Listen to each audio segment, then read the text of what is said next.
Welcome and welcome back, everybody. My name is Tia, and in today's video we are going to be having a Squire for Hire Mystic Runes party. Now, Mystic Runes is the second core set available in the Squire for Hire series created by John Merchant and published by Letterman Games. During the playthrough, I will be giving a tutorial about how the game is played, and be sure you stick around for the end of the video where I'll give a review about my thoughts on the game in general.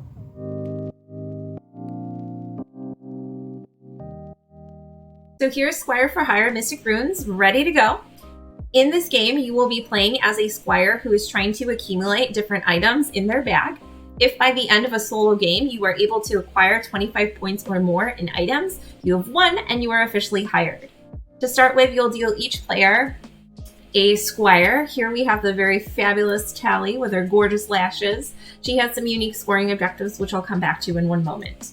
The rest of setup is fairly straightforward. You're going to shuffle all of the story cards together and deal 2 to each player. Players will have the ability in a multiplayer game to choose one, passing the other to the next player, but in a solo play game, we'll be keeping both. You'll then flip over a story card to the right of your deck and to the left, and you're all set. So the goal of the game is to collect as many of these different items as we can. There are a couple different types, such as weapons, armor, magic items, treasures, runes, which is specific to this core set, Mystic Runes, and junk items, which are denoted by this darker background border. At the end of the game, we will be getting 1 point for each of these different types of things, except for junk. We'll also get points for any pairs of identical matching items. So not just 2 armor or 2 magic items, but 2 that are the exact same. We'll also get alternate points based on our squire.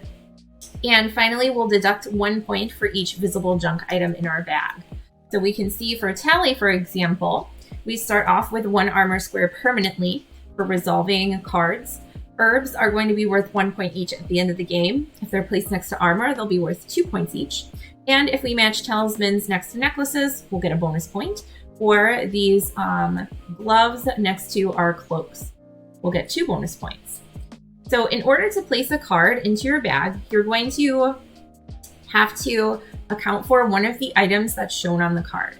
This item will have to fit completely inside your current bag. So let's say that this starting card is our current bag, and I want to place this glove inside of it. I would have to place it such that the 2 boxes are completely inside of the current bag.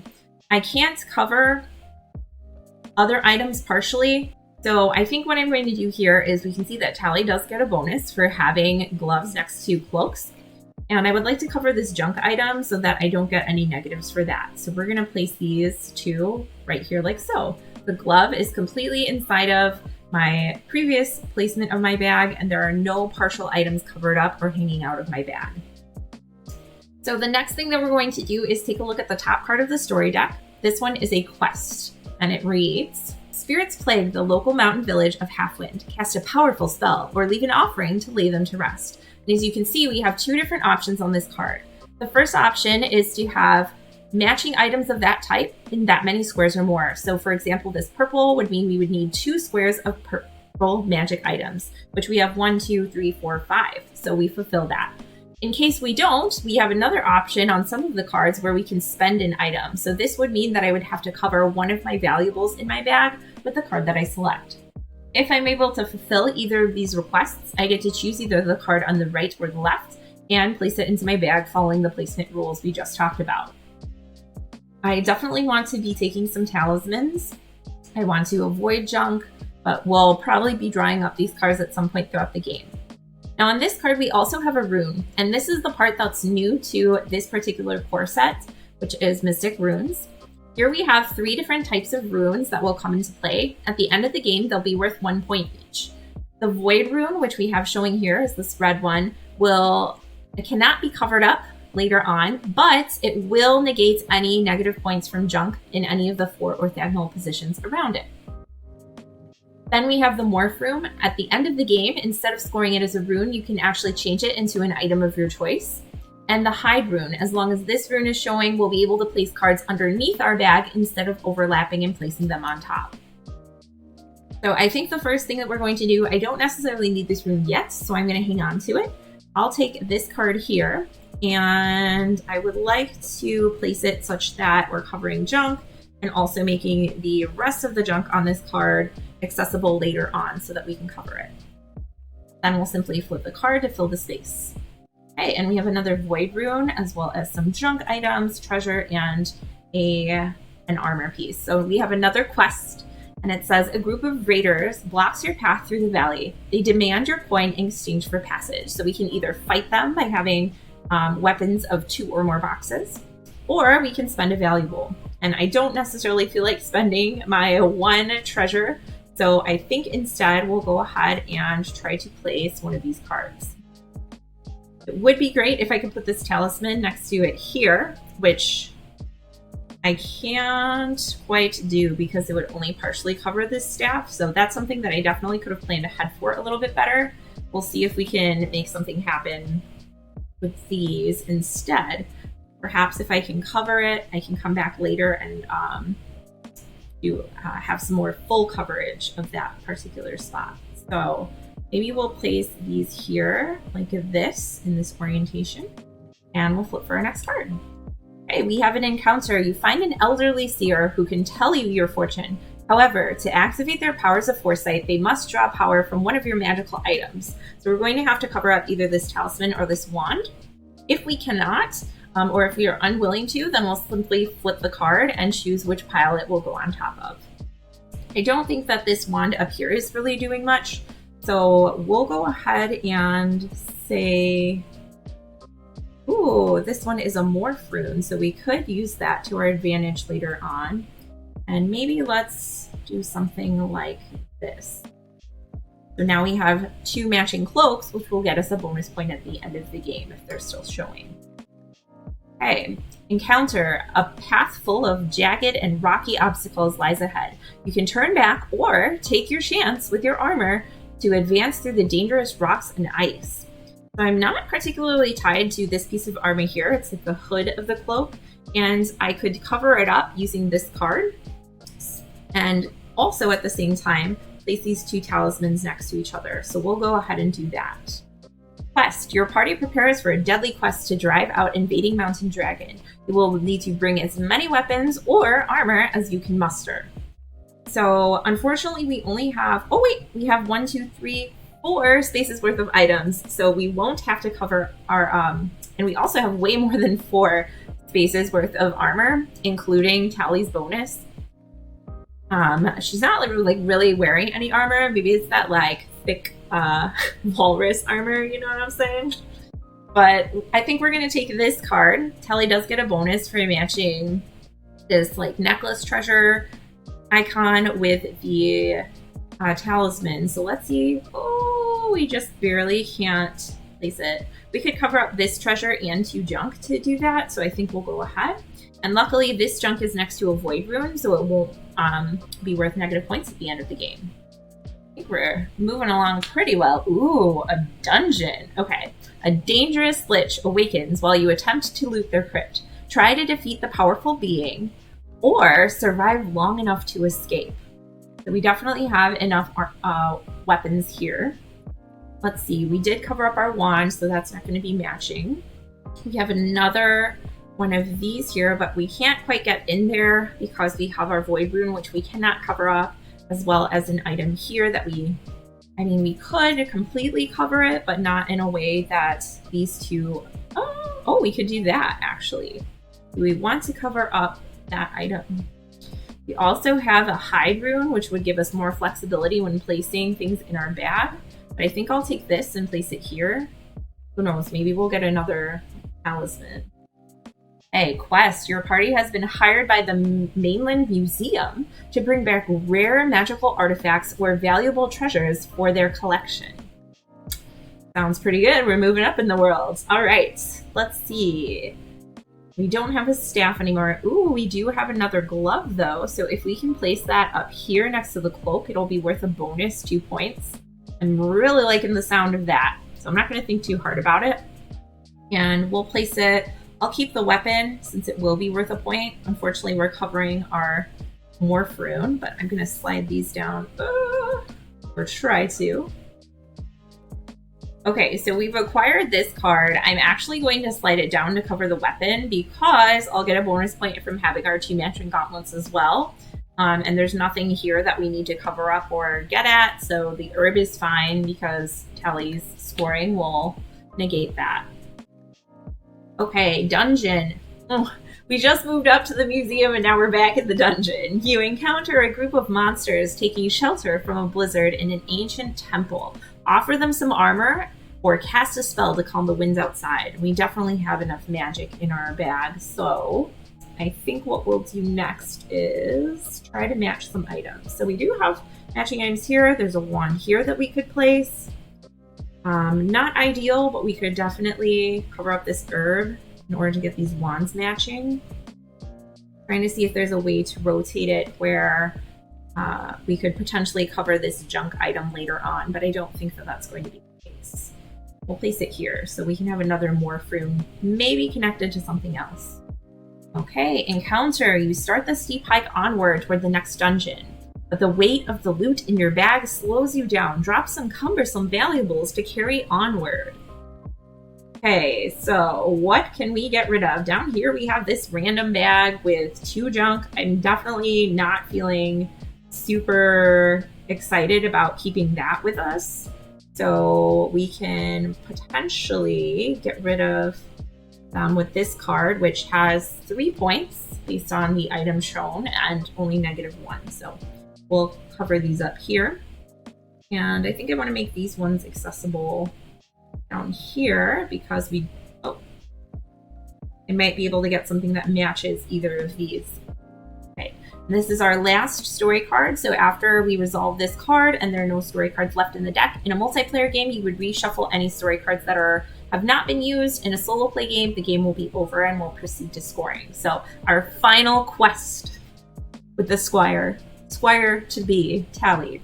The cold of the mountains chills you to the bone. Wear some extra gear or burn a magic item to stay warm. How fitting that we're like up in the mountains and that's where we end our quest. So we'll go ahead and decide, do we want a glove? We want this card here. What are our options? You do have a morph rune, so if we covered something here, we could potentially get 2 points and treat the morph rune as a matching item. We have another talisman as well that we could potentially place down here. Will give us -1 point from these 2 matching items, which is not the greatest, but this also has 3 as opposed to 2 points on it potentially. So I think we'll go ahead and place it. If I put it here, then I would cover my hide rune, but this will score us 1 more bonus point, so I think that's going to be fine. Okay, we would flip our final quest card, and that is the end of our solo play game. And here's a bag setup of all the items we've collected on our journey. We're going to move on to scoring. So the first thing we're going to do is score 1 point for any of those glowing items in our sack, so anything that's not junk essentially. We'll start down here. So we have 1, 2, 3, 4, 5, 6, 7, 8, 9, 10, 11, 12, 13, 14, 15, 16, 17, 18, 19, 20, 21, 22, 23, 24. So we'll score 24 points for those. The next thing we'll look at is 1 point for each pair of identical items that are adjacent. And in this case, adjacency counts if they are orthogonally adjacent, not necessarily any of the diagonals. So we have 1 point for these 2 wands, 1 point for these 2 necklaces. We have 2 talismans, 2 gloves, and 2 cloaks. So 1, 2, 3, 4 of those will count. We're also counting our rune as a talisman, so that will be 5.